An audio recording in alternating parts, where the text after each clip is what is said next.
អាគារខ្ពស់ច្រើននៅបាងកកខូចខាតការរញ្ជួយដីបានបង្កឲ្យមានការខូចខាតច្រើនលើអាគារខ្ពស់ៗនៅទីក្រុងបាងកកអ្នកថែរក្សាទីក្រុងបាននិយាយលោកចរចាត់សៃទីប៉ាន់បានឲ្យដឹងថាចំនួនអាគារដែលខូចខាតនៅឡើយទេដែលអាចកំណត់បានហើយក្រុមអនុលោមត្រូវបានផ្លាស់ទៅពិនិត្យគាត់បានអំពាវនាវឲ្យប្រជាពលរដ្ឋប្រុងប្រយ័ត្នអនុប្រធានរដ្ឋមន្ត្រីថៃមិនទាន់ប្រកាសអាសន្នទេ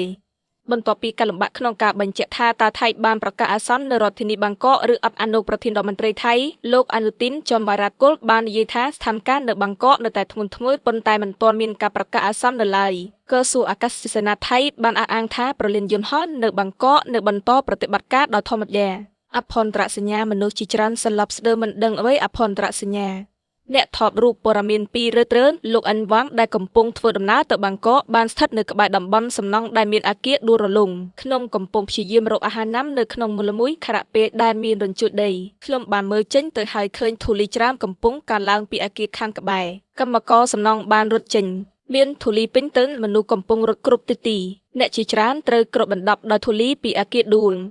ខ្ញុំបានឃើញកម្មករសំណង់មួយចំនួនកំពុងអូសយកមិត្តរួមការងារដែលរបួសចេញពីអាគារដួលប្រហែល10នាទីក្រោយមានរញ្ជួយដីរថយន្តសង្គ្រោះចាប់ផ្ដើមមកដល់មានមនុស្សជាច្រើនសន្លប់ស្ទើរមិនដឹងអីអភ័ន្តរសញ្ញាយើងរកឃើញសព4សពរួចហើយអភ័ន្តរសញ្ញាសាក់សីនិយាយសាក់សីម្នាក់នៅទីក្រុងតូមណូបានប្រាប់រើទៅថាផ្នែកខ្លះនៃសោចិត្តកណ្ដិះបានដួលរលំមុនពេលការប្រតិបត្តិវិធីបួងសួងថ្ងៃសក្រោះចាប់ផ្ដើមមនុស្សជាច្រើនបានជាប់នៅខាងក្នុងយើងរកឃើញសព4សពរួចហើយអាចមានច្រើនជាងនេះយើងកំពុងរៀបចំការសង្គ្រោះនិងការបូជាសពអេឡាននេះអាគារដួលមិនពេកបួងសួងមនុស្សបានរត់ចេញមួយចំនួនខណៈដែលមានអ្នកមួយចំនួនមិនអាចរត់បាន